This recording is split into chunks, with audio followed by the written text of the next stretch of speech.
Bonjour à tous et bienvenue à cette troisième conférence pour l'emploi.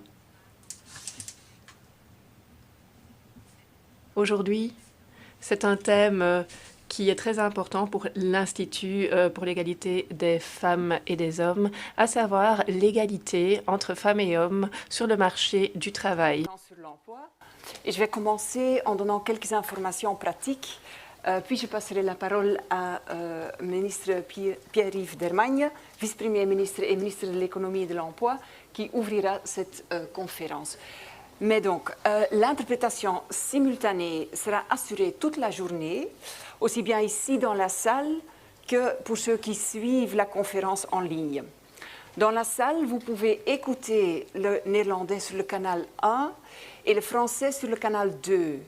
Et pour ceux qui nous suivent en ligne, je vous souhaite la bienvenue, vous trouverez dans l'outil webinaire une petite icône en bas de l'écran pour changer de langue. Et vous pouvez également écouter la traduction sur nos différents canaux via YouTube. Le streaming sans traduction se trouve sur notre canal néerlandophone. Donc j'espère que tout le monde va bien trouver la traduction simultanée et je vous propose de donner la parole au ministre Pierre-Yves Dermagne pour l'introduction. Merci beaucoup Lisbeth et bonjour à tous. Merci d'avoir répondu présent et présente en nombre ce matin pour cette nouvelle conférence annuelle pour l'emploi version 2023.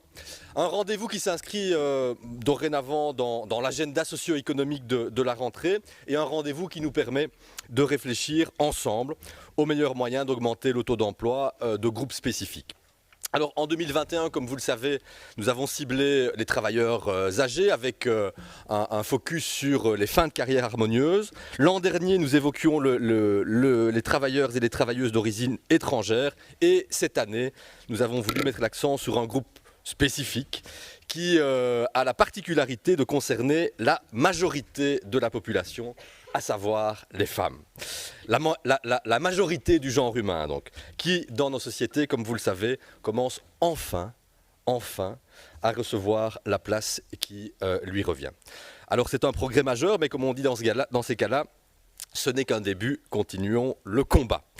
Alors, ça se voit peut-être, mais j'arrive de New York où j'ai eu l'honneur et la chance de pouvoir représenter le gouvernement belge et la Belgique à la 78e Assemblée Générale des Nations Unies et où j'ai fait de l'égalité homme-femme une des priorités de la Belgique et notamment dans le cadre de mon plaidoyer pour la justice sociale. Alors, se confronter ainsi à l'état du monde aujourd'hui, c'est bien entendu d'abord mesurer le chemin parcouru chez nous. Alors je pourrais remonter symboliquement jusqu'à l'emblématique Théroigne de Méricourt, l'égérie liégeoise de la Révolution française, qui, dans son appel aux armes de 1792, disait aux citoyennes « Élevons-nous à la hauteur de nos destinées, brisons nos fers, il est temps enfin que les femmes sortent de la honteuse nullité où l'ignorance, l'orgueil et l'injustice des hommes les tiennent asservis depuis si longtemps. Montrons aux hommes que nous ne leur sommes inférieurs ni en vertu ni en courage. » Mais sans aller jusque-là, force est de constater et de reconnaître que d'immenses progrès ont été accomplis dans notre société, d'abord dans le droit et puis dans les faits. Ensuite, Belgique. La Belgique dispose d'un arsenal juridique sophistiqué en matière d'égalité entre les femmes et les hommes. Le principe d'égalité est inscrit dans la Constitution. Avec la loi du 10 mai 2007 tendant à lutter contre la discrimination entre les femmes et les hommes et la loi du 22 avril 2012 visant spécifiquement l'écart salarial. Et avec toutes les possibilités légales en matière d'organisation du travail, de bien-être des travailleurs et de conciliation entre vie professionnelle et vie privée. Il s'agit d'une base juridique solide, étoffée par le système des conventions collectives de travail, dont il est fait bon et fréquent usage. Tous ces éléments ont incontestablement eu des effets positifs En témoigne le fait que l'écart entre les taux de participation des femmes et des hommes sur le marché du travail est 3 fois moins important aujourd'hui que dans les années 1990. Cependant, je ne dis pas que nous pouvons nous reposer sur nos lauriers, bien au contraire. Au contraire, les progrès que nous avons accomplis doivent nous encourager à aller plus loin. Dans un monde où les exemples de recul juridique et matériel de la position des femmes sont tellement nombreux, doit mettre en lumière celui qui reste à accomplir pour atteindre une égalité effective. Trop de différences subsistent encore, vous le savez toutes et tous. Et sur le marché de l'emploi, un grand écart demeure entre les femmes et les hommes. Nous en avons distingué 4 formes en préparation de cette conférence pour mieux identifier et traiter chacune de leurs causes. Nous avons ainsi souligné l'écart du temps lié à l'organisation du travail et à sa durée, qui s'illustre par le fait que 80% de travailleurs à temps partiel sont des travailleuses et dont beaucoup d'ailleurs subissent ce statut. Nous avons ensuite baptisé écart du soin, le fait que les métiers liés à la santé, à l'enseignement ou à l'aide aux personnes sont majoritairement occupés par des femmes, une réalité qui traduit aussi le déséquilibre qui persiste dans la répartition des tâches familiales. S'y ajoute l'écart de bien-être qui recouvre la douloureuse et insupportable réalité de la violence et du harcèlement, mais aussi les autres aspects du bien-être au travail qui doivent bénéficier d'une approche genrée. Enfin, bien sûr, l'écart salarial qui, malgré les principes d'égalité fixés de longue date dans les textes légaux, et notamment ceux que je viens de rappeler, reste une réalité, du fait notamment du travail à temps partiel, mais aussi des ségrégations horizontales, suivant la valorisation des secteurs, et verticales, selon le niveau de responsabilité, dont sont encore victimes les femmes aujourd'hui. Alors, je suis originaire de Wallonie, une région de vieille tradition industrielle, où le combat social est allé de pair avec celui pour l'égalité. À travail égal, salaire égal. Ce slogan devenu international a été, comme vous le savez, forgé en Wallonie par les fan machines de la FNR Stahl dans les années 60. Et il reste aujourd'hui un cri de ralliement autour duquel nous unir pour faire face et pour faire de cette évidence une réalité toujours plus complète. Alors ces écarts, leurs manifestations et les pistes pour y répondre, nous avons voulu les synthétiser dans une note dense, mais qui ne se veut ni exhaustive ni limitative. Il ne s'agit pas non plus d'orienter le débat, mais de rappeler un cadre pour soutenir un échange que nous avons voulu à la fois de haut niveau et de terrain. Avec la participation de la Commission européenne et de l'Organisation internationale du travail, avec l'implication de nos grandes instances, que sont le Conseil supérieur de l'emploi, le Conseil de l'égalité des chances entre les femmes et les hommes, l'Institut pour l'égalité entre les femmes et les hommes et bien sûr le service public fédéral emploi. Avec aussi pour le volet politique la présence à mes côtés de la secrétaire d'État à l'égalité des genres, Marie-Colline Leroy, que je remercie d'être présente aujourd'hui. Avec l'intervention également des régions qui, comme vous le savez, jouent un rôle central en matière d'emploi, comme également dans la question transversale de l'égalité.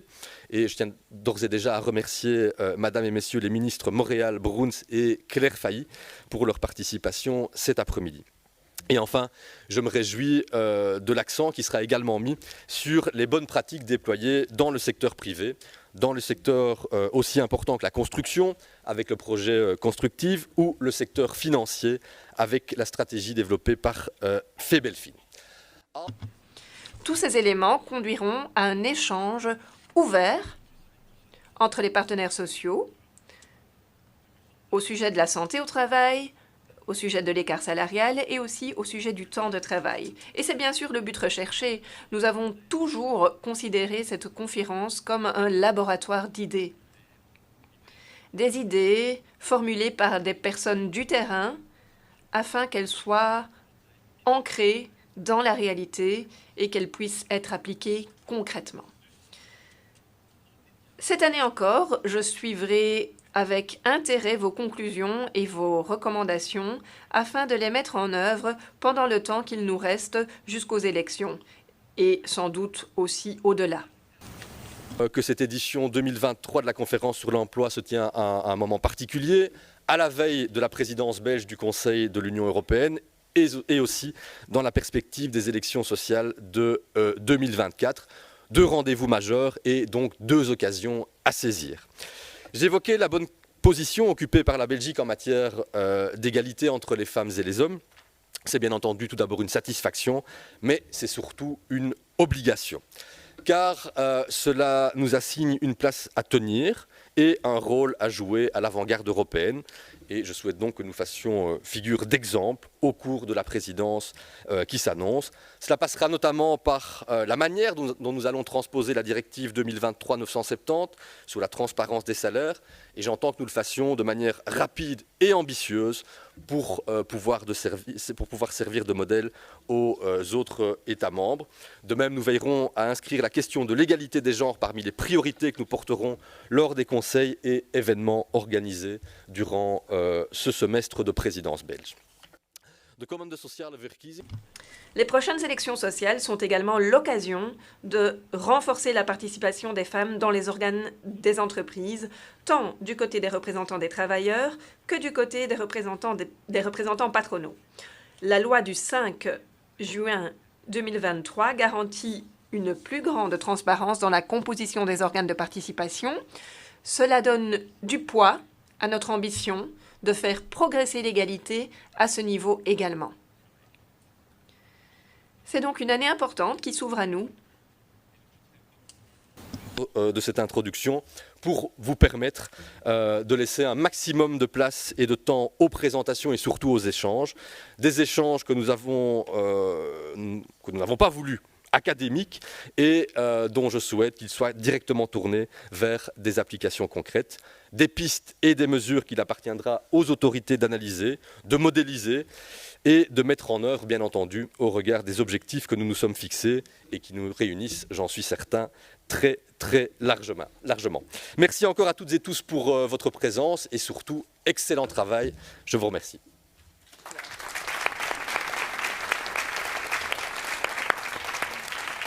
Dank u wel.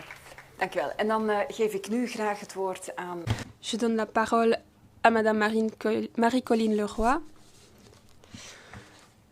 le secrétaire d'État à l'égalité des genres, un thème très important aujourd'hui.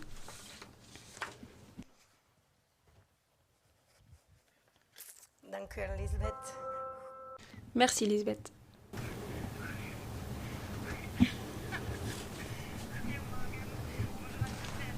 Je suis vraiment très heureuse de prendre la parole aujourd'hui en tant que secrétaire d'État à l'égalité des chances et des genres. Et je remercie mon collègue Pierre-Yves Dermagne pour cette invitation. Comme le programme de la journée l'illustre très bien et comme justement souligné par Pierre-Yves, on ne peut pas parler de la participation des femmes au marché du travail sans évoquer les stéréotypes et les discriminations qui entravent encore cette participation ou freinent carrément leur parcours professionnel. Alors on va parler du plancher collant, du plafond de verre, du tuyau percé, de la falaise de cristal. Les femmes sont effectivement confrontées à autant d'images poétiques, mais qui sont en réalité des carcans d'acier. Si nous voulons libérer les choix des femmes tout au long de leur carrière, nous devons garantir leurs droits dans l'entreprise et dans la société en général. De strijd tegen stereotypen. La lutte contre les stéréotypes commence avant même l'entrée sur le marché du travail. Qui veut nous faire croire que les métiers ont un genre, laissant des carrières plus rémunératrices à des filières soi-disant plus masculines, avec en opposition des métiers de services considérés plus féminins, non productifs, et donc sujets à la dévaluation sociale, pour reprendre les termes de la psychologue Annalisa Casini. L'enjeu ensuite de sortir des stéréotypes bien connus existe pour les filières actuelles, mais aussi, et c'est très important, pour celles de demain. Ainsi, comme le rappellent les Nations Unies, il y a une nécessité de faire en sorte que les femmes participent davantage aux programmes liés au dérèglement climatique et donc également aux métiers verts. Et pourtant, assainissement des déchets, traitement des pollutions, distribution de l'énergie, transport, construction et rénovation, les métiers dits de demain sont aujourd'hui majoritairement encore occupés par des hommes. C'est un enjeu auquel il faut aussi s'attaquer. ook de overgang zal La transition devra également être inclusive. libérer des stéréotypes, au-delà de la conscientisation en amont, la liberté de choisir. Son parcours doit passer aussi par un meilleur équilibre en matière de responsabilité familiale, autre grande pierre dans nos chaussures. L'IEFH a en effet pu poser différents constats éclairants à ce sujet. 46% des femmes, une femme sur deux donc, font des ajustements concrets pour rendre la conciliation vie professionnelle et vie privée contre 21% des hommes. À partir du troisième enfant, le taux d'emploi des femmes chute de 25%. De meeste mensen die deeltijds werken. La plupart des personnes travaillant à temps partiel sont des femmes, 40%, tandis que 12% des hommes travaillent à temps partiel. Comme le montrent les plaintes reçues par l'IEFH, les discriminations perdurent dans le monde de l'entreprise, ce qui ralentit les carrières et crée des seuils. Pour en prendre la mesure, on peut regarder la carrière des femmes au sein du monde de l'entreprise à la matière d'une course à pied. Sur la ligne de départ, on retrouvera 60% de femmes diplômées prêtes à entrer sur le marché du travail. Après quelques tours de piste dans les carrières, il n'y aura plus qu'un tiers de femmes en moyenne à siéger dans les CA. Et puis sur la ligne d'arrivée, pour la plus haute marche, les comités de direction, c'est encore pire. Ainsi, en 2020, sur les 113 entreprises soumises à la loi quota, seules 6 avaient une femme à la tête de leur conseil de direction. Merci tout particulièrement à l'IEFH d'avoir mis en évidence cette réalité et à Jump de l'avoir complétée et actualisée en ce qui concerne les entreprises du Bel 20. Temps partiel, difficulté à progresser au sein de l'entreprise. On le sait, ces différents constats concourent inévitablement à l'accroissement de l'écart salarial et donc des inégalités socio-économiques. Selon le rapport de l'IEFH, celui-ci reste, malgré des évolutions, de 11,3% uniquement dans le secteur privé et de 26% en prenant en compte le temps de travail pour ce même secteur privé. Des constats connus donc. Et puis,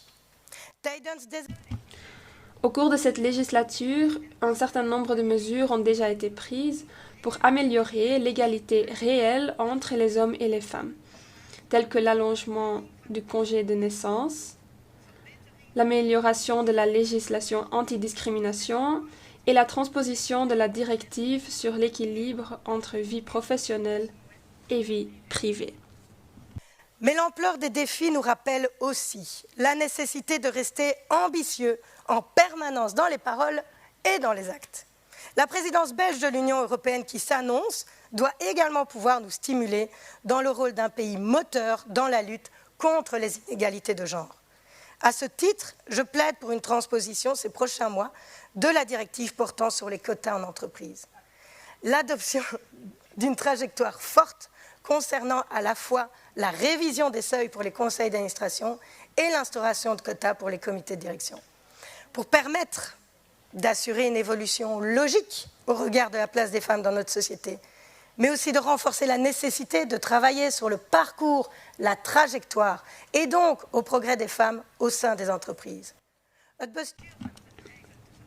Améliorer la gouvernance d'entreprise en permettant une prise de décision plus équilibrée, ainsi que des normes professionnelles renforcées qui reflètent mieux les réalités de la société.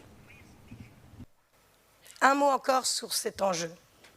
Investir dans les politiques positives de parentalité, c'est un investissement assuré. Une étude suisse Micro-Novartis soulignait notamment en 2005 déjà que pour 100 unités investies dans les politiques de parentalité, il y avait un retour sur investissement de 108. Parce qu'au final, moins de turnover, plus de stabilité, tant pour les hommes que pour les femmes. La parentalité est donc effectivement un enjeu de croissance pour les entreprises. Et puis un autre enjeu, je souhaite aussi que nous puissions, avec mes collègues de gouvernement, avancer sur le principe simple, à travail de valeur égale, salaire égal. En saisissant l'opportunité de transposer de manière ambitieuse une nouvelle fois la directive Pay Transparency, et donc de faire de la transparence sur les écarts salariaux. C'est un pas essentiel pour mieux combattre ceci. quotas, meer transparantie. Quota, plus de transparence, nous voulons revoir les mécanismes de lutte contre l'inégalité de genre. Pour ces mots, face aux défis de l'emploi et aux inégalités socio-économiques, les femmes n'ont pas besoin que des responsables politiques viennent leur dire ce qu'elles peuvent ou ne peuvent pas faire. Elles ont besoin de respect, de reconnaissance et d'un système qui les soutienne au lieu de les enfoncer. Cela reste toute notre ambition pour les mois à venir. Avant de terminer, je voudrais remercier les équipes qui ont organisé cette journée, qui, à mon avis, sera extrêmement riche vu le programme. Merci sincère à toutes et tous. À vous remercier pour votre présence, pour votre ambition et votre volonté à contribuer, à partager, à débattre de ce thème qui sont essentiels. Et puis, je pense aussi à remercier mon collègue, les collègues du gouvernement, ceux qui viendront, nos collègues cet après-midi des entités fédérées, parce qu'au plus vite nous construisons des alliances, au plus vite nous avancerons sur ces questions essentielles et pourtant très simples, le principe même de l'égalité entre les femmes et les hommes. Je vous remercie. Bonne journée. Hartelijk bedankt aan iedereen. Merci beaucoup.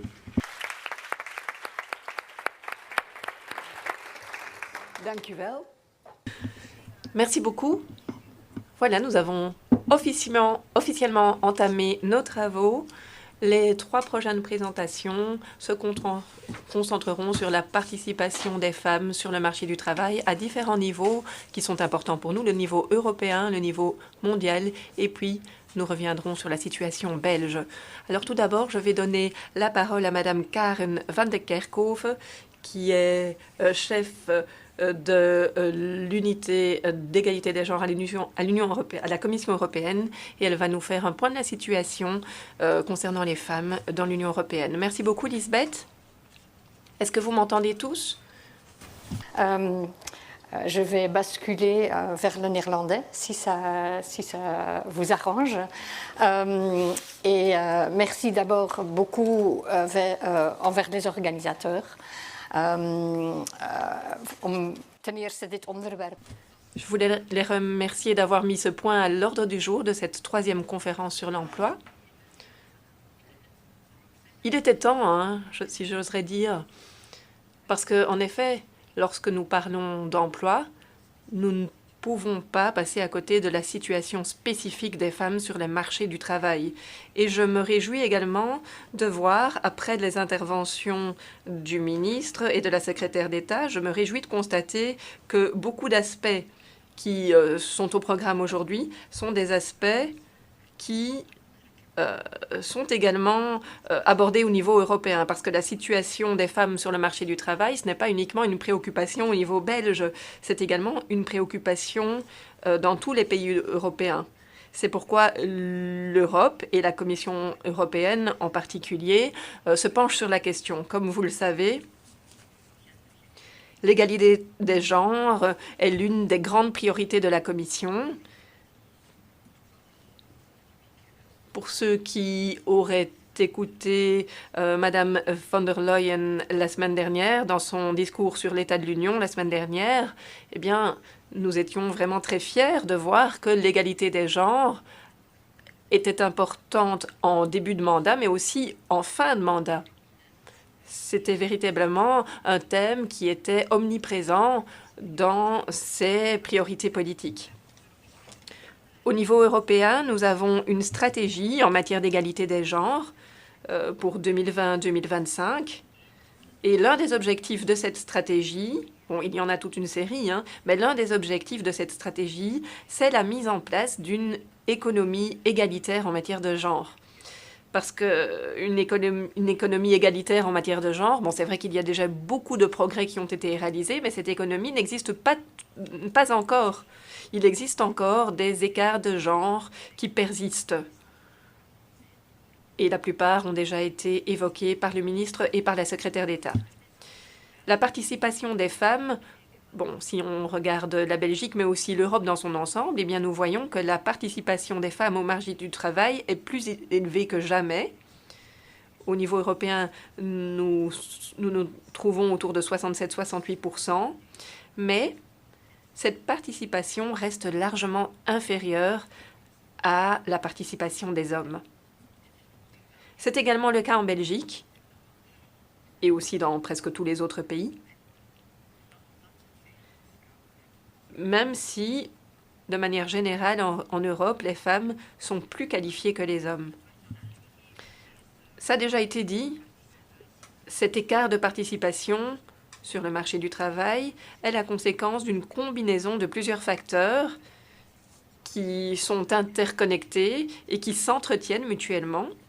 Cela a déjà été dit, il y a la répartition inégale des tâches de soins entre les hommes et les femmes.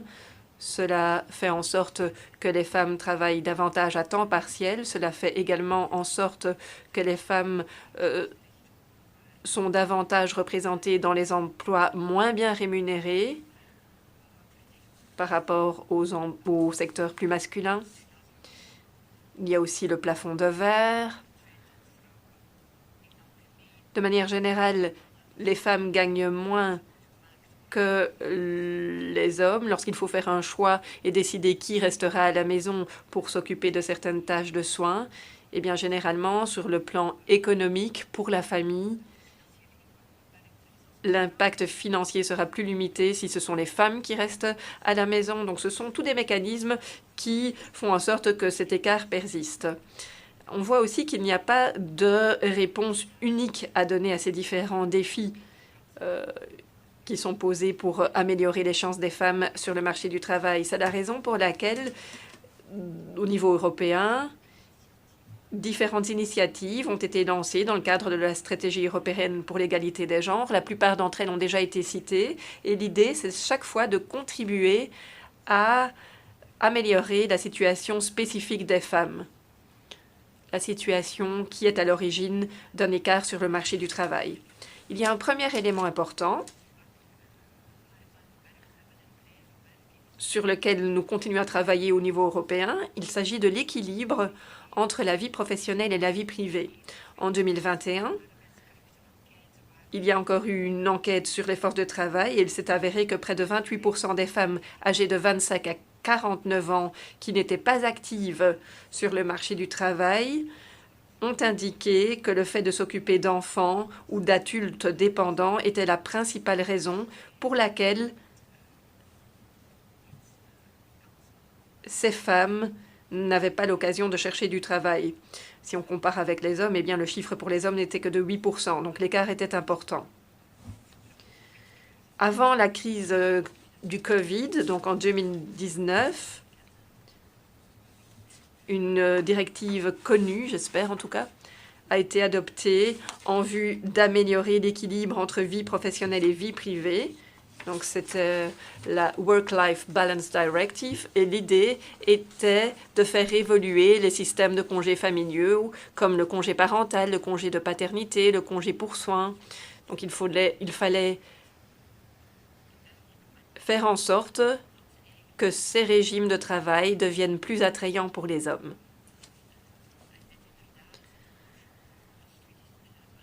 Des études démontrent en effet que l'implication des pères, en particulier, dans les tâches familiales dès la naissance d'un enfant, dans la famille, eh bien, cela démontre que ceci a un impact positif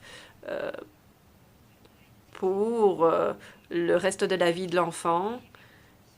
Et cela a également un impact positif sur la répartition des tâches au sein de la famille, ce qui, à son tour, a un impact positif sur les femmes désireuses de travailler ou désireuses de rester actives sur le marché du travail.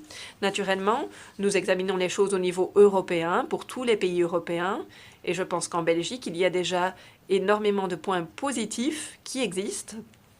Par exemple, il existe déjà un congé parental qui est un droit individuel du travailleur, et donc ce droit ne peut pas être cédé, par exemple, du père à la mère. C'est toujours le cas dans bien des pays européens, et la conséquence, c'est que les femmes restent encore plus longtemps absentes du marché du travail. Bon, ça, c'est l'un des éléments positifs en Belgique. Néanmoins, il subsiste l'obstacle de l'indemnité. L'indemnité du congé parental reste très faible, ce qui fait que pour la famille, il n'est pas toujours possible financièrement de se priver des revenus de l'homme.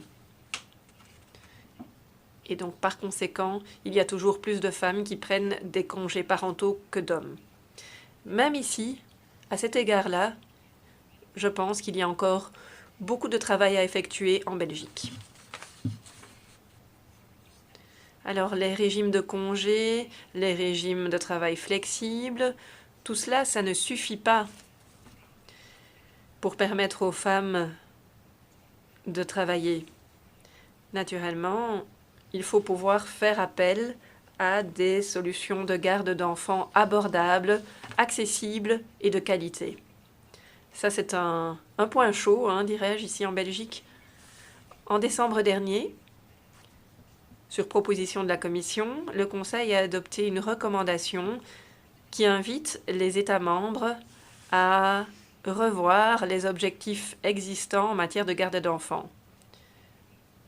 Ces objectifs datent d'il y a 20 ans, ce sont les objectifs de Barcelone. Donc il faut les revoir. Et les nouveaux objectifs doivent être mis au point d'ici 2030. Donc l'idée serait qu'il y ait au moins 50% des enfants de moins de 3 ans qui puissent avoir accès à une solution de garde d'enfants et au moins 96% des enfants ayant entre 3 ans et l'âge de l'obligation scolaire pour l'enseignement primaire. Alors, si on regarde les comparaisons entre pays à cet égard, eh bien, nous constatons que la Belgique, au niveau quantitatif, eh bien, la Belgique fait partie des meilleurs élèves de la classe européenne, mais naturellement, nous le savons tous, la quantité n'est pas le seul critère important. Il y a le caractère abordable, l'accessibilité et la qualité. Tout cela est au moins aussi important. Et comme nous le savons, ce sont des éléments sur lesquels nous travaillons encore d'arrache-pied ici en Belgique à l'heure actuelle. Autre écart persistant qui a déjà été cité, l'écart salarial. De manière générale, dans l'Union européenne, les femmes gagnent toujours 13% de moins que leurs homologues masculins. Cet écart salarial est contestable sur le plan moral, mais il a aussi un impact économique, puisque des études démontrent que le PIB augmente de 0,1% pour chaque réduction de 1% de l'écart salarial. Ici aussi, je ne dirais pas que la Belgique n'enregistre pas de bons résultats. Je pense que la Belgique se trouve à environ 8% après correction. Elle fait donc mieux que la moyenne européenne, mais la situation de certains pays est encore bien meilleure. Je fais référence ici au Luxembourg, où l'écart salarial est proche de 0. Donc c'est possible. Ce n'est pas un écart qui est inévitable. Et donc, cela nous encourage à poursuivre nos travaux en la matière. L'écart salarial cache également un autre écart qui a déjà été cité à plusieurs reprises, à savoir l'écart entre le travail à temps partiel et le travail à temps plein. Si l'on compare uniquement le salaire brut des femmes belges à celui des hommes belges, cet écart atteindrait même 21% et même 37% au niveau européen. C'est bien sûr énorme. Et tous ces écarts contribuent à leur tour à l'écart de pension. Comme les femmes peuvent travailler moins longtemps durant leur carrière et sont moins bien payées pour leur travail, elles ont également droit à une pension en moindre. La durée de la carrière des femmes est en moyenne de 5 ans plus courte que celle des hommes. Et il en résulte un écart de pension de plus de 25% en Belgique. Et là, nous sommes loin derrière d'autres pays européens. Mais je me réjouis de voir que la présidence belge accordera une attention particulière à l'écart de pension, donc durant la présidence l'année prochaine. Cela a déjà été mentionné. L'une des initiatives qui ont été prises au niveau européen pour contribuer à combler l'écart salarial, c'est la directive sur la transparence des rémunérations. Comme son nom l'indique, cette directive vise à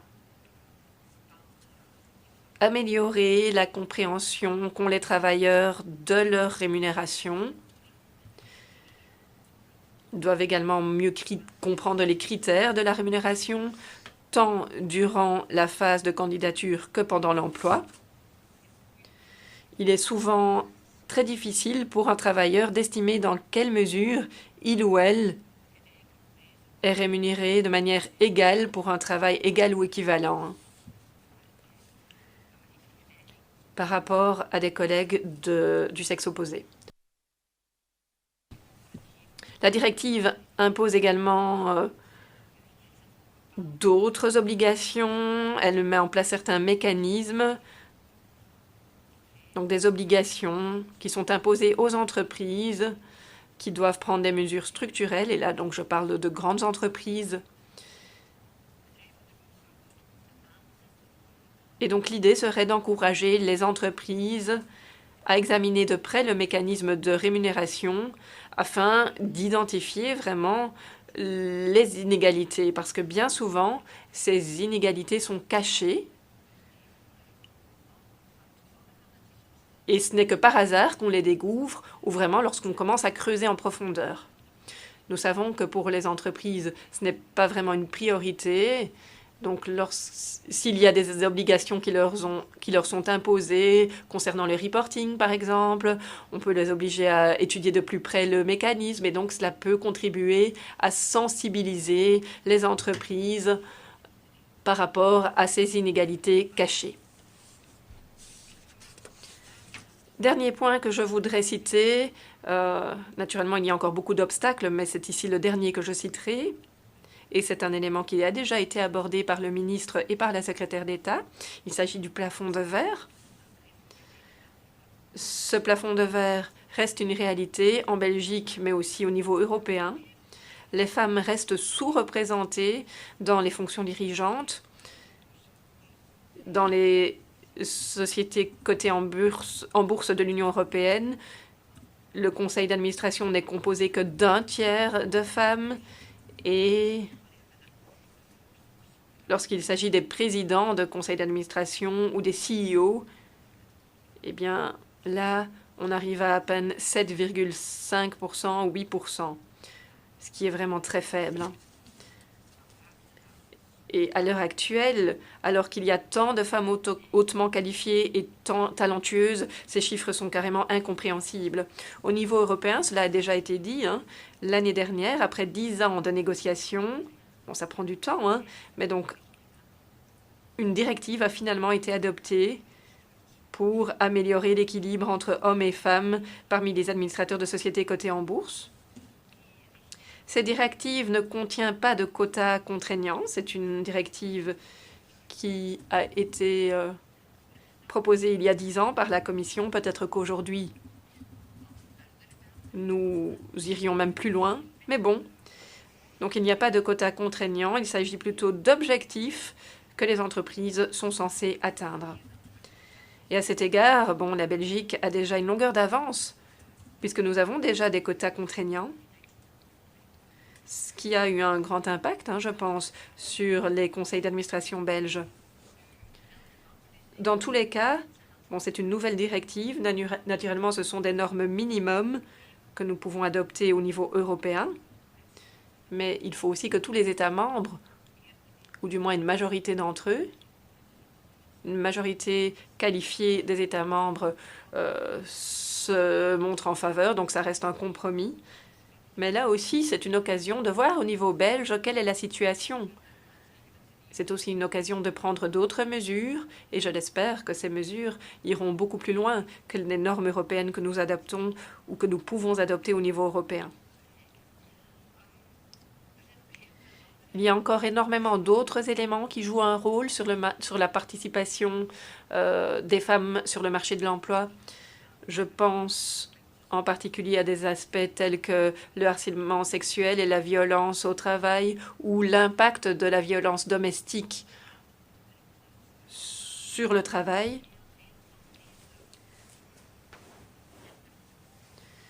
Beaucoup de ces écarts de genre sur le marché du travail sont basés sur des facteurs économiques, mais pas uniquement. Ça a déjà été cité par la secrétaire d'État, hein. Ça se base également sur des stéréotypes, sur les rôles des femmes et des hommes dans la société. Qu'attend-on d'une femme? Qu'attend-on d'un homme? C'est pourquoi, au niveau européen, au mois de mars, dans le cadre de la Journée internationale de la femme, nous avons lancé une campagne de sensibilisation par rapport aux stéréotypes, notamment des stéréotypes concernant la répartition des tâches de soins, les choix des métiers qui sont effectués par les femmes. Tout cela, ce sont toutes des choses que nous avons essayé de remettre en question. Donc voilà, pas mal d'éléments comparables au niveau européen, au niveau national aussi. Ce sont des choses qui sont nécessaires puisque il ne faut pas croire que nous pouvons agir uniquement à un niveau, qu'il s'agisse du niveau européen, national, régional ou local. Ces écarts requièrent vraiment une approche coordonnée entre les différents niveaux politiques, entre les différents acteurs, les responsables politiques à tous les niveaux, y compris au niveau international, hein. Et Chidi va vous en parler tout à l'heure. Il y a les entreprises, il y a les partenaires sociaux, il y a les acteurs tels que l'Institut pour l'égalité des femmes et des hommes. L'élimination des écarts entre les hommes et les femmes sera profitable pour tous. Ce sera bon pour les hommes et les femmes individuels, pour la société dans son ensemble et pour l'économie. Donc voilà, je suis très heureuse. J'espère que vous pourrez vous inspirer de cette journée. Et puisque les responsables politiques sont là, j'espère que l'année prochaine, durant la présidence de la Belgique, eh bien, la Belgique continuera à mettre ce thème en avant. Ce sera la dernière présidence de ce mandat de la Commission européenne et du Parlement européen. Donc, il y a une grande pression pour finaliser pas mal de dossiers. Donc, c'est une lourde responsabilité qui repose sur la Belgique. Je vous remercie.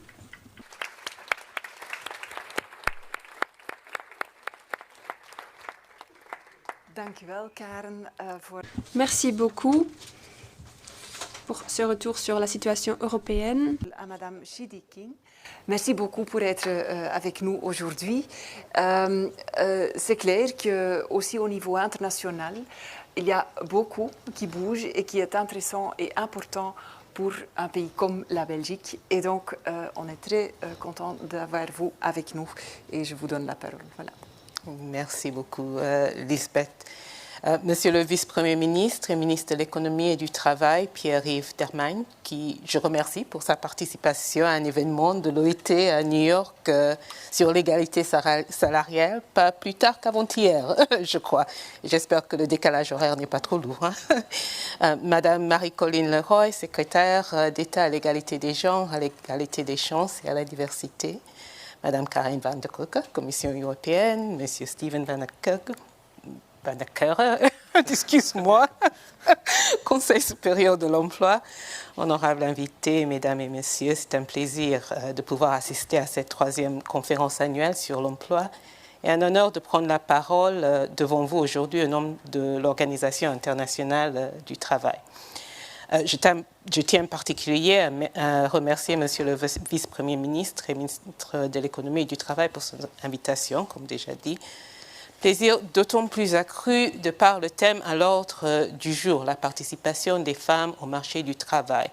Et aujourd'hui, plus autant que jamais, il y a une urgence à agir. Donc, je vais vous parler un peu de la situation des femmes dans le monde du travail globalement. Mais cette situation, on la retrouve en Belgique, dans l'Union européenne. Et en fin de compte, en ce qui concerne les obstacles structurels, ce n'est pas si différent au niveau mondial. Donc malgré des progrès considérables réalisés au fil des années, des défis persistants entravent encore la pleine et équilibre intégration des femmes au monde du travail, et cela dans le monde entier. À l'échelle mondiale, le taux d'activité des femmes s'est levé à 27,4% en 2022, contre 72,3% pour les hommes. Et cet écart de presque 25 points de pourcentage signifie que pour chaque homme économiquement inactif, il y a quand même 2 femmes. De plus, la reprise du marché du travail après les profondeurs de la crise du Covid-19, en ce qui concerne les femmes, provient principalement de l'emploi informel. Donc 4 emplois sur 5 créés en 2022 pour les femmes étaient informels, contre 2 emplois sur 3 pour les hommes. Les jeunes femmes sont 2 fois plus susceptibles que les jeunes hommes d'être en situation de chômage, d'études ou de formation, ou NEET, comme on dit en anglais. Pour les jeunes femmes handicapées, le tableau est particulièrement sombre. Les statistiques de l'OIT montrent que les jeunes handicapés ont presque 2 fois plus de chances d'avoir le statut NEET que les jeunes non handicapés, et les jeunes femmes étant particulièrement touchées. Comme vous l'avez bien entendu, l'attribution des responsabilités en matière de soins et l'organisation sociale des soins, un sujet qui sera d'ailleurs abordé lors de la discussion générale de la prochaine conférence internationale du travail, reste un défi majeur pour l'inclusion équitable des femmes sur les marchés du travail. À l'échelle mondiale, les femmes ayant un emploi hors du foyer travaillent environ 7 heures rémunérées par semaine de moins que les hommes.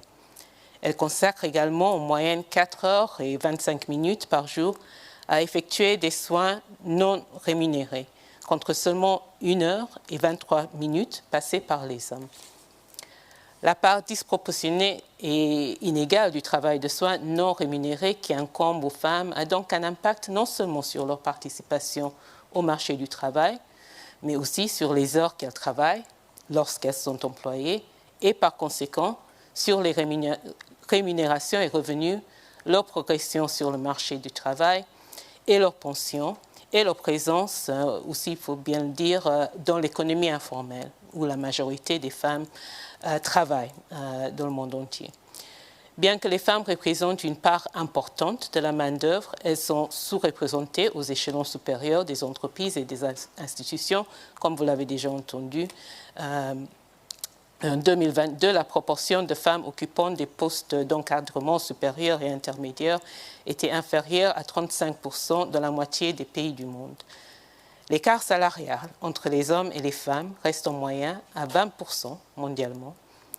Si des caractéristiques individuelles telles que l'éducation, le temps de travail, la ségrégation professionnelle, les compétences et l'expérience expliquent en partie l'écart de rémunération entre les sexes, une part importante de cet écart reste inexpliquée et elle est généralement attribuée à la discrimination fondée sur le sexe.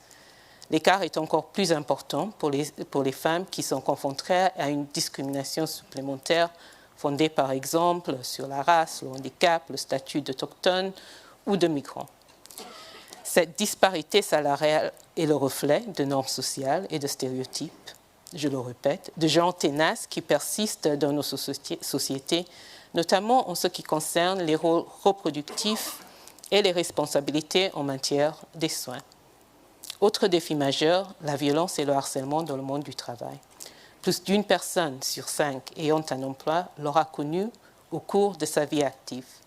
La violence et le harcèlement sexiste restent également omniprésentes.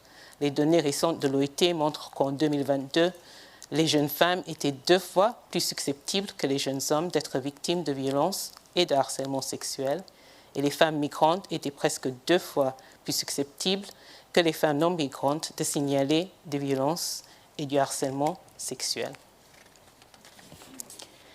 Pour faire face à ces défis persistants et récurrents, l'OIT s'est engagé en faveur d'un programme porteur de changements profonds pour parvenir à l'égalité de genre au travail qui renforce les normes positives, qui soutiennent l'égalité et un environnement favorable dans le monde du travail, fait progresser la position relative des femmes et des groupes marginalisés sur le marché du travail et favorise la transformation des structures, institutions et politiques sous-jacentes qui perpétuent et légitiment les inégalités entre les sexes et autres dans le monde du travail. Cette approche sur les obstacles structurels est fondamentale pour l'OIT. Ainsi, l'OIT est activement engagée dans une série d'initiatives qui proposent des mesures transformatrices en matière de genre dans 3 domaines principaux qui sont liés et inséparables. Premièrement, vous l'avez entendu encore, investir dans l'économie des soins, donc créer des emplois verts et de qualité dans le secteur de soins et promouvoir un partage plus équilibré au travail de soins non rémunérés à domicile et entre les familles et l'État, pour favoriser encore l'intégration des femmes sur le marché du travail, combattre les stéréotypes et offrir la possibilité de mieux concilier vie professionnelle et vie privée. Ceci est un pilier du programme de l'OIT centré vraiment sur l'être humain, fondé sur les droits et axé sur la transformation du genre. L'OIT estime que cet investissement pourrait générer plus de 300 millions d'emplois d'ici 2035 et réduire en même temps les inégalités entre les sexes en matière d'emploi et d'opportunités de résultats économiques. Pour combler les lacunes importantes des politiques des soins, il faut un investissement annuel progressif et durable d'environ 5,4 billions de dollars d'ici 2035. Mais les recettes fiscales provenant de l'augmentation des revenus et de l'emploi augmenteraient également, ramenant le besoin de financement à environ 3,2% net du PIB après impôt en 2035. Donc ça mérite bien l'investissement. Pour promouvoir cet investissement, l'OIT a développé des outils puissants, un portail mondial des politiques des soins et un simulateur d'investissement dans les politiques de soins.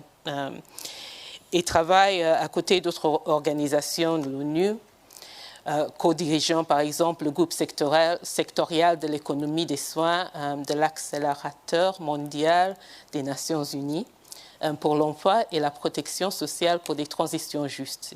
C'est assez long comme nom, mais comme titre, mais voilà.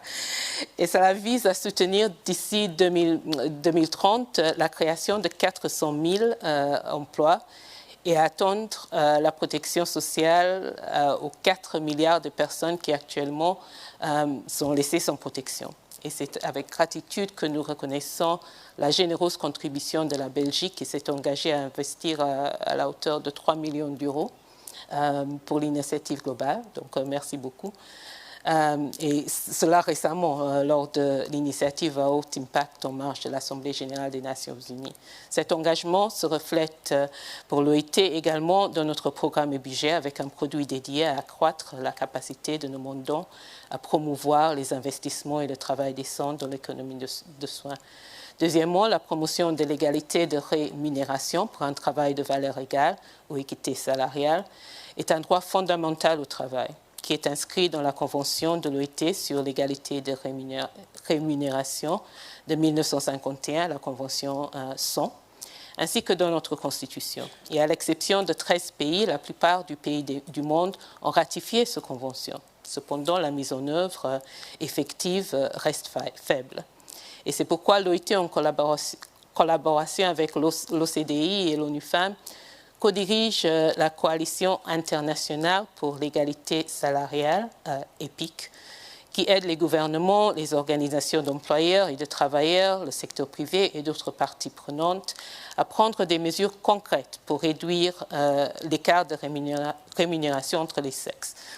Et d'ailleurs, nous félicitons la Belgique pour l'engagement très ferme pris lors de l'événement de l'EPIC organisé en marge de l'Assemblée générale des Nations unies pour célébrer la Journée internationale de l'égalité salariale et qui a été prononcée en personne par le vice-premier ministre et au cours de laquelle votre gouvernement s'est engagé à mettre en œuvre une série d'activités très importantes, parmi lesquelles promouvoir la négociation collective et le dialogue social, très important pour l'OIT, la réalisation de la directive de l'UE sur la transparence salariale d'ici 2024 et à transposer la directive de l'UE sur le salaire minimum d'ici 2024. Nous espérons sincèrement que la Belgique et les partenaires sociaux rejoindront bientôt l'EPIC. Troisièmement, et d'autant d'importance, bien sûr, l'élimination de la violence et du harcèlement dans le monde du travail est un élément clé des programmes de transformation sur l'égalité des sexes et sur l'égalité, la diversité et l'inclusion. C'est aussi un élément clé des derniers principes et de droits fondamentaux à un environnement de travail sûr et sain. La promotion de la ratification de la Convention numéro 190 sur la violence et le harcèlement 2019 et sa recommandation numéro 206 sont une priorité pour l'OIT. De nombreux pays déjà ont intensifié leurs efforts et 32 d'entre eux ayant ratifié la Convention 190, y compris 8 États membres de l'UE, dont la Belgique, qui a déposé l'instrument de ratification en juin 2023, donc assez récemment. Et nous félicitons bien sûr la Belgique. Il est encourageant que le Conseil de l'Union européenne vienne d'adopter cette semaine sa position sur un projet de décision invitant les États membres à ratifier cette convention. Bien que cela ouvre la voie à la ratification par un plus grand nombre de pays de l'Union européenne, il faut faire davantage pour partager les bonnes pratiques et s'engager dans des réformes juridiques et politiques qui garantissent que les causes profondes de la violence et du harcèlement discriminatoire soient traitées et que la violence et le harcèlement, ainsi que les risques psychosociaux qui y sont associés, soient inclus dans les mesures existantes en matière de santé et de sécurité du travail. Je crois que je dois bientôt terminer à cause du temps. Mais disons que cette convention a des éléments innovants en créant un lien entre le monde de l'égalité et la non-discrimination, d'une part, et la sécurité et la santé du travail, d'autre part, un lien très important. Elle souligne la nécessité de prendre des mesures dans les deux domaines pour nous attaquer au phénomène et changer les mentalités. Par exemple, la Convention et sa recommandation demandent que les évaluations des risques sur le lieu de travail tiennent compte de facteurs liés à la discrimination et aux normes culturelles et sociales, aux stéréotypes, qui augmente la probabilité de violence et de harcèlement par motif de discrimination. En même temps, il faut toujours considérer que dans de nombreux pays, la violence et le harcèlement sont normalisés, notamment en raison de normes culturelles, sociales et de genre qui perpétuent et soutiennent la violence et le harcèlement, y compris à l'égard de groupes spécifiques. Engager des campagnes innovantes et un dialogue avec les communautés, les travailleurs et les employeurs pour comprendre les causes profondes de cette violence et harcèlement, leur impact sur les victimes, les familles, les communautés, les entreprises et les sociétés dans leur ensemble est donc fondamental. Et dans ce contexte, l'OIT avec Gallup et l'RAF a publié le premier rapport sur les résultats. Je vous invite à parcourir ce rapport. Pour finir, l'OIT s'efforce également d'assurer que les transitions justes vers des économies plus vertes et plus numérisées soient des transitions justes du point de vue de l'égalité entre hommes et femmes. Cela signifie accélérer les actions visant à éliminer les discriminations structurelles existantes, ainsi que les actions visant à identifier les nouveaux défis, par exemple celles qui peuvent se relever de l'intelligence artificielle ou le manque d'accès à l'EFTP, et les solutions potentielles. Mesdames et messieurs, en dépit des progrès que nous devons célébrer, il nous reste beaucoup à faire. Nous devons accélérer le rythme de l'action. Les incertitudes de l'environnement politique, social et économique actuel, y compris ceux liés au changement climatique, et le recul qu'on constate des droits des femmes exigent des efforts soutenus pour faire progresser la justice sociale en plaçant l'égalité des genres au cœur de ces préoccupations. Une approche systémique, intégrée et intersectionnelle pour combler les écarts entre les sexes est essentielle pour aller de l'avant. La situation des femmes sur le marché du travail dans le monde est un défi que nous devons affronter avec détermination, comme le montre l'exemple de la Belgique et tous les efforts de l'Union européenne en ce sens, avec notamment la réalisation des objectifs du socle européen des droits sociaux. Pour construire un monde plus équitable, nous devons promouvoir des politiques intégrées qui visent à investissements adéquats et transformateurs dans l'économie des soins et soutiennent l'équilibre entre travail et vie personnelle, ainsi que la protection de notre environnement et planète, qui favorise l'égalité salariale et la participation des femmes aux postes de direction et élimine la violence et le harcèlement. En prenant ces mesures, nous pouvons créer un avenir où les femmes auront les mêmes opportunités que les hommes sur le marché du travail. Merci beaucoup pour votre attention.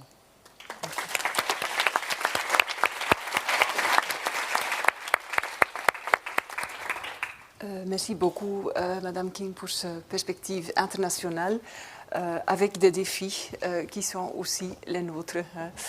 En dan kan ik nu als laatste spreken. Dernier intervenant avant la pause café, Monsieur Steven Van Ackere, vice-président du Conseil supérieur de l'emploi. Je pense que Monsieur Van Ackere va jeter un regard chiffré sur la situation des femmes et des hommes sur le marché du travail belge. Tout à fait exact. Minute, donc je peux commencer en saluant d'abord l'auteur principal du rapport que je vais présenter, Maud Notet. Et comme souvent, c'est la femme qui a fait le travail, c'est l'homme qui peut le présenter. Je crois, Monsieur le Ministre, on a fait ça surtout pour avoir une diversité dans le panel, n'est-ce pas? D'avoir au moins un tiers d'hommes. Non, et sincèrement, et donc je salue Maud pour son travail. Ça a été un travail d'équipe, elle est la première à le souligner. Et on le fait aussi pour montrer que quand il s'agit d'avancer dans ce domaine, il faut aussi le ownership des hommes. Et donc, je présente avec un grand plaisir le travail que Maud a fait. Et donc, je vais suivre dans ce que j'ai dans les 20 minutes à vous exposer, le même schéma qui se trouve aussi dans le rapport, duquel je vous conseille quand même de le lire attentivement, parce qu'il contient bon nombre de données chiffrées, objectifs sur la situation, et non seulement en termes d'analyse ou de diagnose, mais essaye aussi d'entrer dans le vif du sujet quand il s'agit de faire des recommandations sur que faire. Monsieur le ministre, si vous êtes d'accord, je voudrais revenir sur une chose que vous avez dite tout à l'heure. Nous parlons de la majorité de la population, c'est tout à fait exact, mais lorsque nous parlons de la participation des femmes au marché du travail, nous devons également reconnaître que cette majorité consiste en un groupe très diversifié de minorités qui forment ensemble la majorité. Et donc, c'est vraiment une approche différenciée qui est nécessaire. C'est absolument crucial. Il ne faut pas penser que la participation des femmes au marché du travail, il ne faut pas penser qu'il y aura une solution qui apportera toutes les réponses. Il y a des femmes hautement qualifiées dont les talents ne sont pas reconnus, ou il y a des femmes qui sont peu qualifiées, qui ne participent pas au marché du travail. Il y a aussi des femmes qui se trouvent dans une situation normale sur le marché du travail, mais qui sont confrontées à une offre de garde d'enfants insuffisante. Il y a aussi des femmes seules, des mamans seules. Il y a des partenaires qui remettent toutes les tâches sur les épaules de la femme. Donc, ce sont toutes des situations différentes. Et vous verrez, nous allons zoomer sur les problématiques et les différences qui existent encore sur le marché du travail. D'où viennent ces écarts? Quelles sont les conséquences et quels sont les leviers pour y faire quelque chose? Et donc, vous verrez que nous devrons être attentifs à la diversité de ce groupe. Je dois toujours me retourner pour voir où je suis parce que bon, je ne vois plus très bien, dit Monsieur Van Ackere, donc je vais essayer de suivre. Alors, tout d'abord, la bonne nouvelle. Il faut reconnaître que des progrès ont été engrangés. Lorsqu'on regarde les 30 dernières années, on voit que la participation des femmes au marché du travail belge s'est améliorée sensiblement. Et donc, l'écart entre la participation des hommes et celle des femmes s'est réduit. Il s'est réduit de manière considérable. En 1995, on avait une différence de 24 points de pourcentage. Aujourd'hui, on est en dessous de 8 points de pourcentage, donc 7,6. Donc au premier abord, c'est une avancée qui est plus importante que ce qu'on observe au niveau européen. Là, l'écart est encore de 11 points de pourcentage, donc on pourrait dire tout va bien. Alors, encore une petite remarque, lorsque nous parlons de participation sur le marché du travail, nous parlons de participation quitte à ce que ce soit seulement quelques heures par semaine. Et donc, il y a une présence de beaucoup de travail à temps partiel. Et ça, c'est un petit peu camouflé dans les statistiques. Si on devait tout exprimer en ETP, eh bien, vous verriez qu'à ce moment-là, il y aurait tout de même des différences. Mais bon, c'est tout de même un premier constat qui est posé. Tout le travail des 30 dernières années n'est pas resté sans résultat. Il faut le reconnaître, parce que sinon, c'est un moteur qui générerait en permanence de l'insatisfaction. Et ce n'est pas le cas. Et vous le verrez aussi dans le graphique, hein, ces 4-5 dernières années, peut-être même ces 10 dernières années, les progrès n'ont pas continué à s'accumuler. Donc il y a eu une grosse avancée, mais ces dernières années, l'écart a commencé à stagner. Quand on regarde les secteurs dans lesquels les femmes sont actives, nous constatons qu'il y a tout de même une grande différence. Actifs, on ne les retrouve pas dans les mêmes secteurs d'activité, dans les mêmes fonctions et d'ailleurs aussi dans les mêmes niveaux hiérarchiques que les hommes. Et donc il y a vraiment une différence et la plupart des branches d'activité en Belgique sont encore fortement genrées, soit principalement masculines ou l'inverse. Et donc, bon, ce n'est pas un hasard, ou en tout cas, ce n'est pas surprenant pour vous, je suppose. Majoritairement masculin, c'est la construction, c'est l'industrie, c'est les transports, encore l'agriculture, la production et la distribution d'énergie, ce type de secteur. Inversement, la santé, l'enseignement, les services et les activités des ménages en tant qu'employeurs, laten we zeggen, le personnel domestique, est largement féminin. Dat heeft natuurlijk gevolgen. Et cela a des conséquences, et j'y reviendrai tout à l'heure. J'ai déjà un peu dit, il y a des différences assez importantes en termes de durée, volume de travail. Vous voyez que sur tous les travailleurs à temps partiel, 78% sont des femmes et 22% sont des hommes. C'est un point névralgique et je remercie Rudy Delarue du Conseil national du travail. Il sait que j'ai une obsession par rapport au fait de dire en public qu'il faudrait abandonner notre a priori négatif par rapport au travail à temps partiel. Et je le dis surtout devant les hommes, parce que les hommes devraient aussi travailler de temps en temps à temps partiel, mais il faut tous reconnaître que le travail à temps partiel n'est pas nécessairement mauvais. En Belgique, il y a du mécontentement par rapport à ce travail à temps partiel. Il y a des gens qui voudraient travailler davantage, mais il faut pouvoir intégrer cela. Et je le dis surtout parce que le grand volume de personnes qui ne participent pas au marché du travail, eh bien en Belgique, il est trop élevé. Il y a des gens qui ne participent tout simplement pas. Et je voudrais reconnaître avec vous que lorsque quelqu'un souhaite travailler à temps plein, il doit avoir le droit d'évoluer vers cette situation. Mais les gens qui ne participent pas au marché du travail, eh bien, les encourager à participer, eh bien, ça ne se fera pas souvent avec un travail à temps plein. Bon, je l'ai dit, c'est ma page publicitaire, je continue à scier avec ça. Je sais que beaucoup de gens n'aiment pas que je le dise, parce qu'il y a beaucoup de réflexions à faire par rapport au travail à temps partiel, mais moi c'est mon plaidoyer. Il ne faut pas oublier qu'il y a trop de personnes qui ne participent pas, et surtout des femmes, qui ne participent pas au marché du travail. Mais bon, cet écart, eh bien, en termes de différence en temps de travail, eh bien, cet écart ne diminue pas. S'il y a une convergence dans la participation, comme je vous l'ai dit tout à l'heure, au cours des 30 dernières années, eh bien, on ne retrouve pas cela en ce qui concerne la participation des hommes au travail à temps partiel ou des femmes. Et donc là, on conserve la logique de stéréotype. On se dit, voilà, un emploi à temps partiel, pour une femme c'est génial, mais pas pour un homme. Et donc il y a encore énormément de pain sur la planche, y compris en ce qui concerne la psychologie des hommes. Être bien sûr pas sans conséquences, et j'y reviendrai au niveau des salaires, au niveau de la participation, etc. Mais on va d'abord se pencher brièvement sur quelles pourraient être les explications pour montrer pourquoi ce type de choses existe. Je ne vais pas m'attarder trop longuement là-dessus. Vous voyez ici les points qui ont été étudiés dans le rapport. Tout d'abord, je vais commencer par attirer votre attention sur quelque chose qui est fondamental, c'est quelque chose de structurel, le choix des secteurs dans lesquels on est actif, les métiers pour lesquels on opte.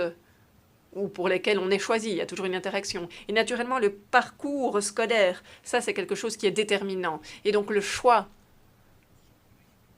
de suivre ou de ne pas suivre certaines orientations, à cause du contexte, on peut toujours en discuter, hein, le contexte, mais ce choix est déterminant pour le reste de la carrière. Nous constatons que lorsqu'on regarde les résultats d'études, de manière générale, les garçons et les filles ont des différences. Les filles ont de meilleurs résultats que les garçons.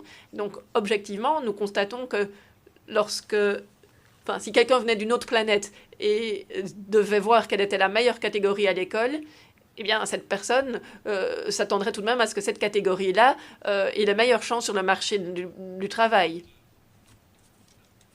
Alors, en vert, vous voyez les stéréotypes, les discriminations, les normes, on en parle souvent, et le rapport se focalise là-dessus aussi. Naturellement, c'est une problématique. Comment se présente le contexte familial? Quelle est l'éducation socioculturelle d'une jeune fille?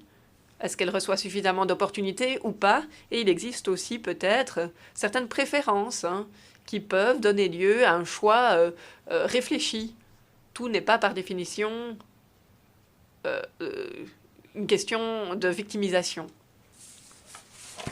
Je ne sais pas si vous avez vu cette petite blague sur YouTube.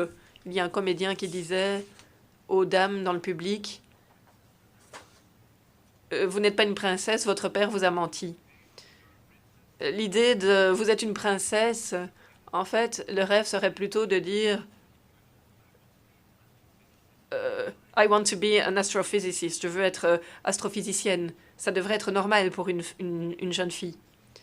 Et d'ailleurs, je pense que les garçons aussi doivent pouvoir rêver de tout ce qu'ils veulent. D'ailleurs, sur le marché du travail, quand on demande aux enfants ce qu'ils veulent devenir plus tard, ils disent « je veux devenir agent de police » et on devrait leur dire « mais qu'est-ce que vous voudrez faire après ?» Parce que les carrières vont devenir tellement longues qu'on ne restera pas tout le temps dans la même fonction. Au niveau des choix, et je crois que les parents et le contexte scolaire et l'environnement sont cruciaux pour pousser vers, oui, why not, plus de STEM, zoals wij dat in ons jargon zeggen, pour les filles, parce qu'ils sont plus doués souvent, et ils sont aussi doués en maths, ils sont doués en métiers techniques, mais apparemment, pour des raisons X, Y, Z, ils ne sont pas orientés vers ce type de secteur.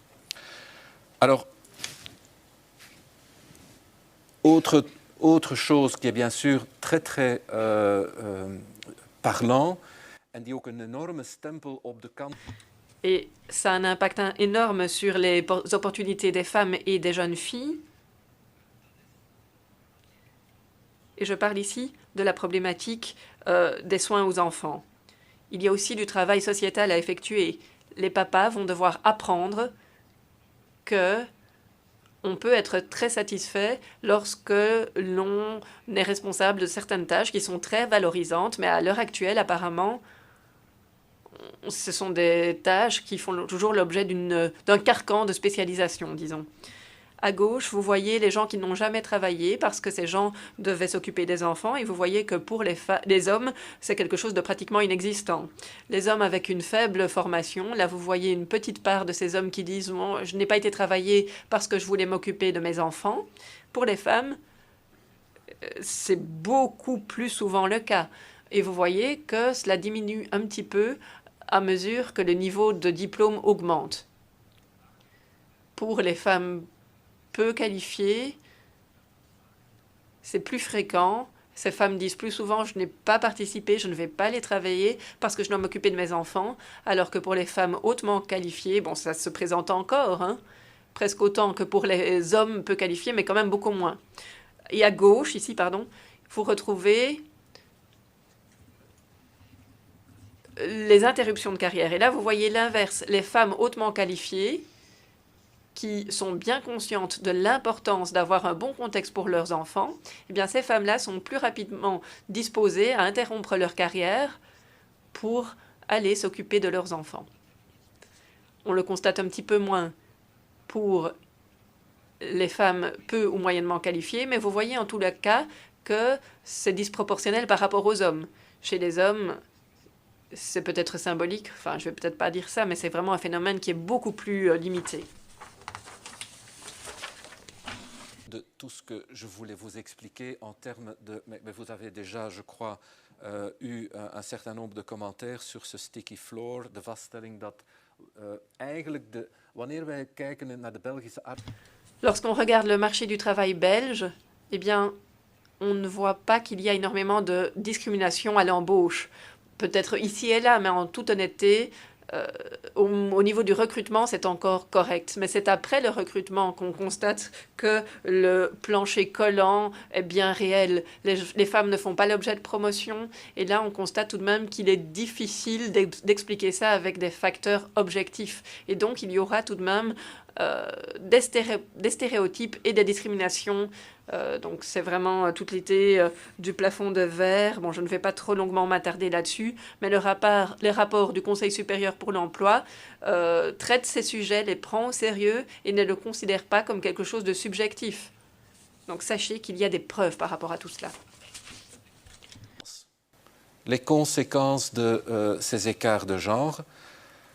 Premièrement, et donc je réinsiste sur ce phénomène que, pour être tout à fait honnête avec vous, souvent quand on parle de discrimination des femmes, manque de chance, et je sais que c'est très sensible de le dire en tant qu'homme.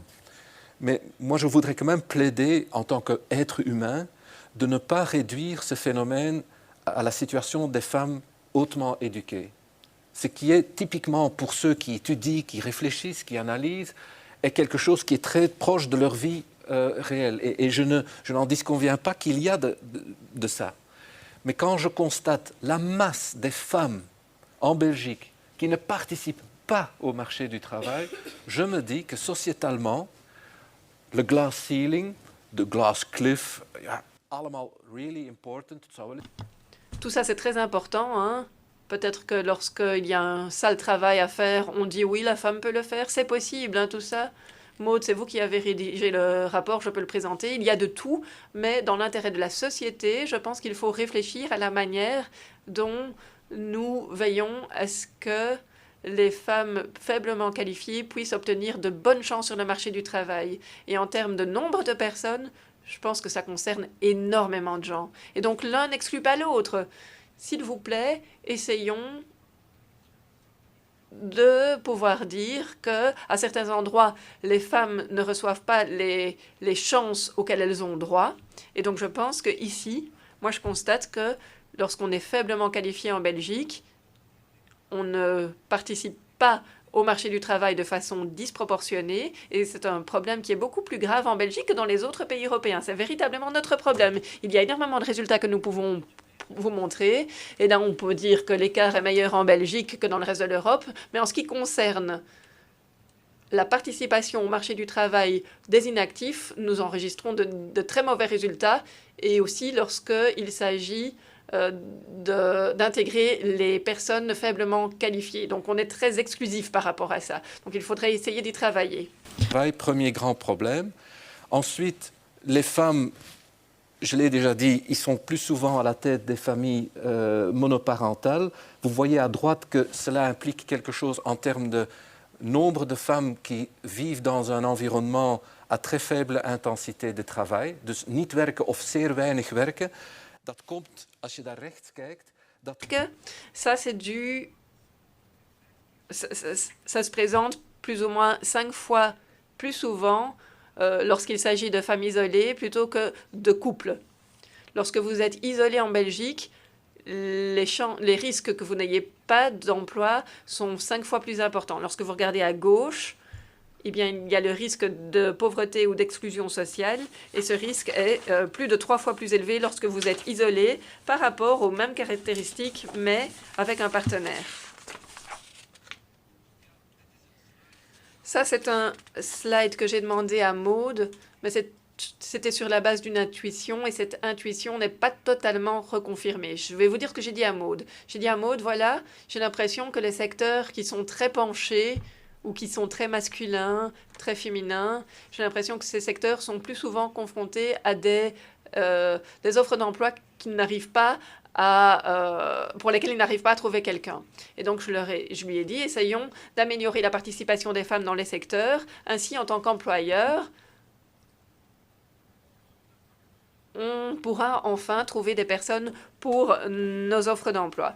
Bon, si vous voulez me donner raison, vous devez surtout regarder à droite en haut. Ce sont des secteurs qui sont surtout masculins, avec très peu de participation des femmes et avec un taux de vacances d'emploi très élevé. Bon, il y a l'information et la communication, la construction, le transport. Donc ça, c'est vraiment des secteurs très masculins et il y a énormément d'offres d'emploi. Mais en fait, on s'attendrait aussi à ce que à droite en bas, donc les secteurs très féminins, on s'attendrait aussi à ce qu'il y ait des pénuries à ce niveau-là. Et ce n'est pas le cas apparemment. Humaine et action sociale, apparemment il y a peu de postes vacants. Maintenant, il faut relativiser un peu. C'est des secteurs où il y a en termes de volume, en volume, il y a énormément de mandats non occupés. Il y a énormément d'emplois ouverts. Donc, si on veut exprimer ça en masse et non en pourcentage, eh bien, à ce moment-là, on peut constater qu'il y a des secteurs qui n'attirent que des femmes ou que des hommes, et ces secteurs-là sont plus souvent confrontés à des pénuries sur le marché du travail. Bon, on va continuer à travailler là-dessus, mais bon. Le transparent, il est ce qu'il est. Alors, l'écart salarial. Ça, c'est une information intéressante. Et là aussi, je pense que nous devons regarder les chiffres. L'écart salarial en Belgique, il a évolué de manière plus favorable que dans certaines autres parties du monde. J'en viens immédiatement à la partie inférieure du tableau de gauche. Et là, nous voyons que l'écart salarial horaire, donc lorsqu'on le corrige, on corrige le fait que parfois on travaille moins d'heures. Et là, nous voyons que la différence est de 5,3% en Belgique. On vient de 6,4% il y a 5 ans. Donc la dernière fois où des chiffres de cette nature ont été sortis. Et donc, c'est tout de même un petit peu plus favorable par rapport à la situation européenne, où la différence est de 13%. Donc, premier constat, légère amélioration et une situation qui est un petit peu plus favorable qu'ailleurs, mais il y a tout de même encore toujours un écart salarial, surtout lorsqu'on fait abstraction du fait qu'il faut comptabiliser cela par heure. Donc, les femmes travaillent plus souvent à temps partiel, et désolé, pour leur pension, cela a des conséquences dont elles ne tiennent pas suffisamment compte durant leur carrière. Mais par heure, elles reçoivent plus ou moins la même chose. Ok, fair enough. À droite, nous voyons deux interprétations possibles. À droite, nous voyons que l'écart salarial pour les jeunes femmes en Belgique, aujourd'hui, commence véritablement à disparaître et il augmente à nouveau à partir de 35 ans, grosso modo. Première possibilité, c'est qu'il y ait un effet de cohorte. Autrement dit, à mesure que les générations évoluent et on constate que les femmes deviennent de plus en plus bonnes sur le marché du travail, et donc ça c'est une première possibilité, une première explication. Deuxième explication, qu'on ne peut pas balayer d'un revers la main, c'est que c'est l'âge à partir duquel, donc à partir de 30 ans, il y a la charge des enfants, et nous constatons que ces interruptions de carrière, la non-participation, c'est à partir de ce moment-là que cela commence à devenir une réalité. Et donc ça, c'est une interprétation un petit peu moins favorable parce que cela pourrait dire que si nous arrivons à résoudre le problème familial, nous resterions toujours avec un écart. Péché parce que vous avez droit au café. Ceci, vous connaissez, c'est la conséquence de tout ce que j'ai dit. Attendez, je me suis trompée. Est-ce que j'ai oublié quelque chose ?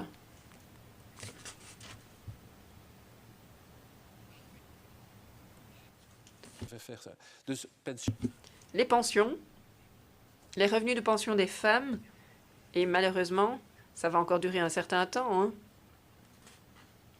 puisque ça continue à faire sentir ses effets au fil des ans qui vont encore suivre, pour ce qui est de la pension. Donc là, il y a un écart clair qui n'est pas si mauvais hein, si on se compare avec des pays comme l'Allemagne, la France ou les Pays-Bas, puisque là, l'écart est encore plus important. Pour les Pays-Bas, par exemple, le travail à temps partiel des femmes est encore plus une évidence, mais lorsqu'on se compare au Danemark, à la Finlande, là, les résultats sont tout de même moins bons. J'en arrive au point que vous connaissez.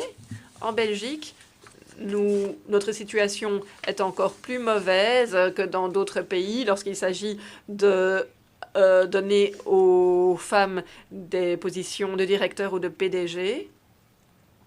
Lorsqu'il s'agit du nombre de directeurs, eh bien, nous voyons que la situation est plus mauvaise que par pratiquement tous les pays auxquels on se compare. Et en ce qui concerne les leviers, pour y faire quelque chose, eh bien, écoutez, je vous suggère de lire le rapport. Ça, ce sont véritablement les thèmes que nous avons essayé de développer. Dans mon exposé, j'ai essayé de dire quelles sont les recommandations que nous avons à faire en la matière. Naturellement, j'ai pensé à l'évolution nécessaire de la manière dont on jette un regard sur l'autre dans cette société. Mais bon, c'est énorme comme défi, hein. En tout cas, une conférence comme celle d'aujourd'hui, cela nous aide à conscientiser. Pour le dernier volet, développement de carrière et salaire, bon, ma première intuition, si j'avais eu encore plus de temps, c'était de dire qu'une entreprise qui se conscientise par rapport à cela, qui commence à rédiger des rapports, c'est là que les choses commencent à bouger. Tant qu'on reste dans le vague et qu'on dit oui, ce serait mieux, eh bien rien ne se passera. Donc tout le travail pour objectiver les choses, pour mesurer, pour comptabiliser, chaque année, il faut se pencher là-dessus avec le comité de direction. Qu'en est-il de la situation des hommes, des femmes? C'est ce genre de changement de mentalité dont on a besoin. C'est ce que je voudrais encore vous dire. Il y a énormément d'hommes qui n'apprécient pas cela non plus. Nous avons aussi des filles, nous avons des sœurs. Nous voulons aussi que le monde soit juste pour tous. Il ne faut pas penser que c'est nous contre vous, contre les femmes. Nous sommes demandeurs aussi d'un changement. Il faut veiller à ce qu'il y ait plus de conscientisation. Voilà, je vais m'arrêter ici. J'ai peut-être encore quelques mots de remerciement. Voilà. Et j'ai pris encore du... Je suis vraiment un homme, hein. Maar er is nu koffie, denk ik. Mais je pense qu'il est temps d'aller prendre un petit café. Je vous remercie.